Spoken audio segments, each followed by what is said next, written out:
یہ حکومت کی اکنامک سروے کے متعلق جو چھپتی ہے کہ جو جائزہ لیتی ہے ملک کی جو معیشت اوپر جا رہی ہے، کیا کر رہی ہے، اس کے اوپر اس کی طبیعت کیسی ہے، تو پاکستان کی اکنامک سروے کے مطابق 17 سال کے بعد سب سے زیادہ ہمارے آخری 2 سال میں ملک کی اکانومی ترقی کی ہے، ہماری گروتھ ریٹ بڑھی ہے 5.6% تیسرے سال اور 6% جس سال ہمیں ہٹایا گیا۔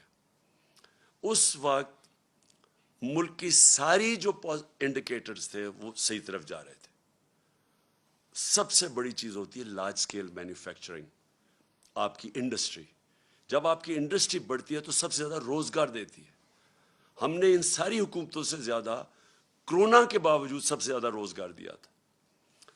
تو لارج سکیل مینوفیکچرنگ جب بڑھتی ہے آپ کا ٹیکس بڑھتا ہے، وہ جب بڑھتی ہے روزگار کے علاوہ ملک کے اندر ویلتھ کریشن ہوتی ہے، دولت میں اضافہ ہوتا ہے۔ تو لارج سکیل مینوفیکچرنگ ریکارڈ طریقے سے بڑھ رہی تھی۔ زراعت، جس کے اوپر ہماری 60% آبادی اپنی زراعت کے اوپر ڈپینڈ کرتی ہے، زراعت کے اندر 4 فصلوں کے اندر ریکارڈ 2 سال ریکارڈ پرفارمنسز تھی۔ کسانوں کے پاس وہ پیسہ گیا جو اتنی سالوں کے بعد کبھی ایسا پیسہ نہیں ٹرانسفر ہوا تھا کسانوں کے پاس۔ جو گنے کی بیچارہ کسان جو پہلے باہر شوگر ملز کے انتظار کرتا تھا، اس کو پیسے بھی نہیں ملتے تھے، کٹوتی ہوتی تھی، اور وہ اس کے بعد کچھ جب کم اگر 180 ریٹ ہے تو اس بیچارے کو 120 ملتا تھا، اور پھر وہ 1 سال کے بعد سب کچھ ہم نے ختم کیا، قانون بنائے اور ان کو پیسہ دلوایا، سب سے زیادہ پیسہ دلوایا۔ پیسہ گیا دیہاتوں کی طرف، اس کے بعد وہاں خوشحالی آئی، ریکارڈ موٹر سائیکل سیلز ہوئی، اس کا مطلب وہاں پیسہ گیا۔ تو زراعت بھی صحیح راستے پہ تھی، ہماری انڈسٹری بھی صحیح راستے پہ بڑھ رہی تھی۔ ٹیکسٹائل کے اندر سارے ریکارڈ ٹوٹ گئے۔ فیصل آباد کے اندر مزدور نہیں ملتے تھے ٹیکسٹائل کے لیے، انڈسٹری کے لیے۔ تو اس دور کے اندر جب ہماری ایکسپورٹس بھی ریکارڈ ہو گئیں، ہماری ریمیٹنسز بھی ریکارڈ ہو گئیں، یعنی سب پاکستان کی تاریخ میں سب سے زیادہ ملک میں ڈالرز آ رہے تھے۔ اور اس وقت جب آئی ٹی، دیکھیں فیوچر اس ملک کا ٹیکنالوجی میں، آئی ٹی میں، ہم نے جو ان کو آئی ٹی کی انڈسٹری کی مدد کی، 2 سالوں میں 75% ہماری ایکسپورٹس بڑھی اور ہم صحیح راستے پہ نکل گئے تھے۔ تو اس دور میں جب ایک ملک صحیح طرف کیا چلا گیا تھا، اور آئی ایم ایف، یہ یاد رکھیں، آج کہتے ہیں جی ہم آئی ایم ایف کے مجبور ہیں، ہم 2.5 سال آئی ایم ایف کے ساتھ تھے، ہم بھی مجبور تھے آئی ایم ایف کے پروگرام میں ہوتے ہوئے۔ اور اب انہوں نے کہا نا جی عالمی مہنگائی ہوئی، عالمی مہنگائی تو پچھلی گرمیوں سے شروع ہو گئی تھی۔ ہم جب کہتے تھے عالمی مہنگائی ہے تو یہ کہتے تھے مہنگائی مارچ کریں گے۔ تو جب ساری چیزیں پازیٹیو جا رہی تھیں، اور اس کے باوجود کہ ہم آئی ایم ایف میں بھی تھے، اس کے باوجود جب ہم وہ پاکستان کو فلاحی ریاست کی طرف لے کے جا رہے تھے جو پاکستان کا نظریہ تھا، اسلامی فلاحی ریاست، ہم نے پہلی دفعہ ہیلتھ کارڈ، کبھی سنا ہے کہ کسی بھی مڈل انکم گروپ، غریب کو تو چھوڑے، جو اپنے سارے خاندانوں کو ایک ہیلتھ انشورنس دے رہا ہے 10 لاکھ روپے کی، کہیں بھی جا کے اپنا علاج کروا سکے۔ احساس پروگرام ہمارا انٹرنیشنلی ایکنالج ہوا، جو غربت کم کرنے کے لیے پروگرام تھا۔ انٹرنیشنلی ایکنالج کیسے ہوا کہ اسٹینفورڈ یونیورسٹی کی ریسرچ، انہوں نے ریسرچ کر کے فیصلہ کیا کہ پاکستان کو احساس پروگرام فلاحی ریاست کی طرف لے کے جا رہا تھا۔ کامیاب پاکستان تھا، سستے قرضے نچلے 20 لاکھ خاندانوں کو دے رہے تھے تاکہ ہنر اب سیکھ سکیں، تاکہ وہ دکانیں کھول سکیں، کسان پیسہ لگا سکیں، سود کے بغیر قرضے دے رہے تھے گھر بنانے کے لیے۔ پھر پوری ایک ہاؤسنگ کا ہمارا پورا انسینٹیوائز کر رہے تھے، بینک پیسے دیں، کم سود کے اوپر لوگ گھر بنائیں، جتنا کرائے دیتے تھے اسی کرائے کے اوپر قسطیں پے کر کے اپنا گھر بنا لیں۔ یہ ساری چیزیں چل رہی تھیں۔ اس وقت سازش کر کے ہماری حکومت گرائی گئی، اور جب ہماری حکومت جب گرانے جا رہے تھے تو میں نے اور شوکت ترین نے پوری کوشش کی آگاہ کرنے کے لیے کہ یہ جو آج حالات ہیں انٹرنیشنل، جدھر ایک عالمی مہنگائی آئی ہوئی ہے جس کو کہتے ہیں کموڈٹی سپر سائیکل، اور اس کے علاوہ جو اس ملک کے اندر، جو ہمارے ملک کے اندر جو حالات ہیں، اس وقت اگر یہ گورنمنٹ گرائی گئی تو جب سیاسی اگر بحران آیا تو معیشت نہیں سنبھالی جائے گی. ہم نے یہ آگاہ کیا وہ لوگ جو روک سکتے تھے اس کو کہ معیشت نہیں سنبھالی جائے گی. اور خاص طور پہ ان لوگوں سے آپ ذرا ان کا ٹریک ریکارڈ دیکھیں, یہ کب انہوں نے ہماری ملک کی معیشت ٹھیک کی ہے. اور سب سے بڑی انڈیکیشن ہوتا ہے جب آپ ایک ملک کی معیشت کو ٹھیک کرتے ہیں تو آپ کی ایکسپورٹس بڑھتی ہیں, جس سے ڈالرز ملک میں آتے ہیں, جس سے ویلتھ کریشن ہوتی ہے. ان کے پچھلے 5 سال تو ایکسپورٹس بڑھی نہیں, جو یہ نون لیگ کے 5 سال تھے. ان کے جو دوسرے دور میں جو 97 سے 99 تک تھا تب بھی کوئی ان کی ایکسپورٹس کے اندر اضافہ نہیں تھا. دونوں دفعہ انہوں نے اتنے بڑے بیرونی خسارے چھوڑ کے گئے. تو ان سے تو بڑھنی نہیں تھی, اور ہمیں پتہ تھا کہ کیوں آنا چاہتے ہیں, اور وہ واضح ہو گیا. آتے ساتھ ہی انہوں نے اپنے کرپشن کے کیسز معاف کروانے کی کوشش کی. وہ اسمبلی سے بل پاس کروا دیا ہے جو انشاءاللہ میں کل اسمبلی سپریم کورٹ میں چیلنج کر رہا ہوں کہ 1100 ارب روپے کے جب آپ اس کو ایگزامن کریں, 1100 ارب روپے کا جو پیسہ اس ملک کا چوری ہوا ہے, جو یہ لوگ جو اسمبلی میں بیٹھے ہوئے ہیں ان کا معاف ہونے جا رہا ہے. اور اس لیے وہ آئے تھے, کیسز اپنے ختم کروا رہے ہیں. ایف آئی اے کا کیس جو شہباز شریف کے اوپر اوپن اینڈ شٹ کیس, اس کے اور اس کے بیٹے کے اوپر 16 ارب روپے وہ معاف کروانے جا رہے تھے. تو یہ ہونا ہی تھا جو ہوا ہے. اور آج ہم کدھر کھڑے ہیں؟ آج بلومبرگ جو اب ایک انٹرنیشنل ادارہ ہے, سب اکانومسٹ جانتے ہیں, اس انٹرنیشنل ادارے کے مطابق آج پاکستان 4تھے نمبر پہ ہے وہ ملک جو ڈیفالٹ کرنے جا رہا ہے. ڈیفالٹ کا مطلب کہ ہمارے پاس ہم بینکرپٹ ہونے جا رہے ہیں, ملک کا دیوالیہ نکلنے جا رہا ہے.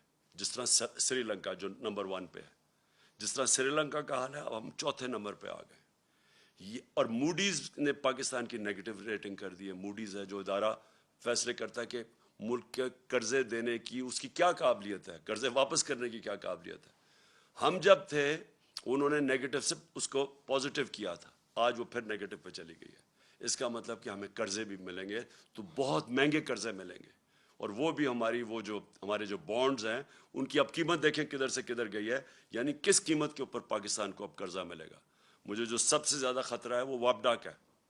وابڈا خود قرضے لیتی تھی باہر یہ ڈیمز بنانے کے لیے, آج اس کی ریٹنگ نیچے گر گئی ہے. اس کا مطلب وابڈا کو باہر سے قرضے نہیں ملیں گے, اور یہ جو اتنی 50 سال کے بعد ڈیمز بنانے جا رہے تھے. تو آج یہ جو سارا معاشی بحران ہے اس کی وجہ تھی یہ سیاسی بحران جو ان کی سازش کی وجہ سے آیا تھا. اور مجھے کوئی چیز نہیں نظر آ رہی کہ اب یہ اس کو کیسے روک سکتے ہیں.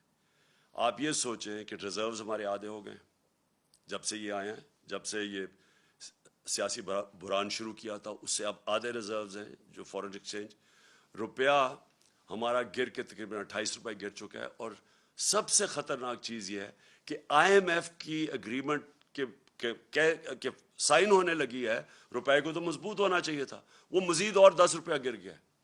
تو آگے اگر جس طرح کے حالات ہیں, آگے اگر اب ہم نے سبق نہ سیکھا اور یہ نہ سمجھا کہ جب تک سیاسی سٹیبلٹی, جب تک سیاسی بحران ختم نہیں ہوگا یہ معیشت اب اور مزید نیچے جائے گی. اور مجھے خطرہ ہے کہ ادھر ہی نہ پہنچ جائے کہ سب کے ہاتھ سے ہی نکل جائے. اس لیے ایک ہی راستہ ہے اب آگے, اور وہ ایک راستہ ہے صاف اور شفاف الیکشنز کروانے کا. اور میں آج اپنی قوم کے سامنے جو چیز رکھنا چاہتا ہوں, جس طرح کا انہوں نے پنجاب میں الیکشن کروایا, ایسا اگر الیکشن کروانا ہے اور اگر یہ اسی طرح کے آگے الیکشن کروانے ہیں, میں آپ کو یقین دلاتا ہوں کہ اس سے بحران بڑھے گا, کم نہیں ہوگا. ہر حربہ استعمال کیا گیا ہمیں الیکشن ہرانے کا.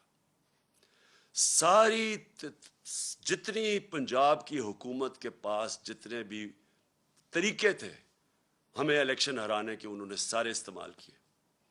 سپریم کورٹ کی ججمنٹ تھی کہ کسی قسم کا, جب انہوں نے ایک غیر آئینی طور پہ انہوں نے اجازت دی حمزہ شریف کو چیف منسٹر بننے کی تو سپریم کورٹ نے ساتھ کہا کہ کسی قسم کی مداخلت نہیں ہوگی اسٹیٹ مشینری کی الیکشن پہ.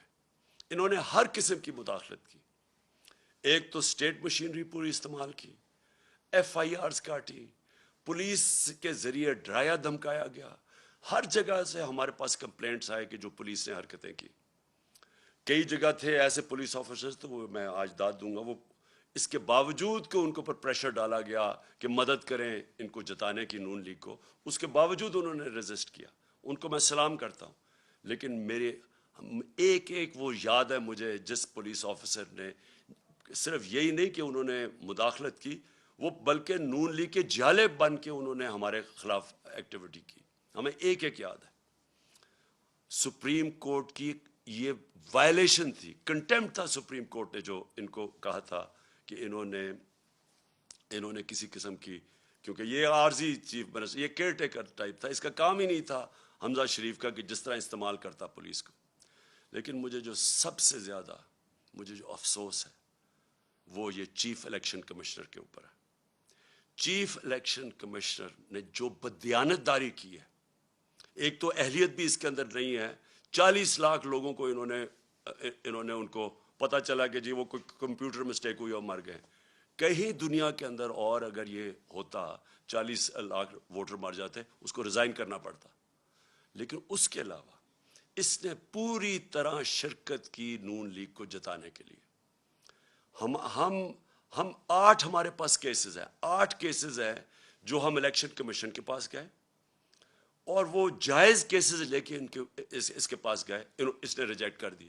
ہم پھر عدالت میں گئے اور 8 دفعہ عدالت نے ہمارے ساتھ کھڑے ہو کے ان کو اوور رول کیا, الیکشن کمیشن کو. جس کا مطلب کہ الیکشن کمیشن نے جان کے ہمارے خلاف ججمنٹ دی تھی. اس الیکشن کمشنر کے اوپر ہمیں کوئی اعتماد نہیں ہے. انہوں نے الیکشن کروایا سینٹ کا, سپریم کورٹ نے اجازت دی کہ آپ سینٹ کے ووٹ کو ویریفائی کریں. اس الیکشن کمیشن کو اور ساری پولیٹیکل پارٹیز کو پتہ ہے کہ 30 سال سے سینٹ کے سیکرٹ بیلٹ کے اوپر پیسہ چلتا ہے. میں نے پوری کوشش کی, ہم ہی سپریم کورٹ کے پاس گئے اور سپریم کورٹ نے اس کو روکنے کے لیے اجازت دی کہ ہاں آپ ووٹ کو ویریفائی کر سکتے ہیں. اس الیکشن کمیشن نے اس کو اوور رول کیا. اور اس کے بعد جو الیکشن ہوا, جو پچھلے سینٹ الیکشن میں پیسہ چلا ہے, پاکستان کی تاریخ میں اتنا پیسہ نہیں چلا.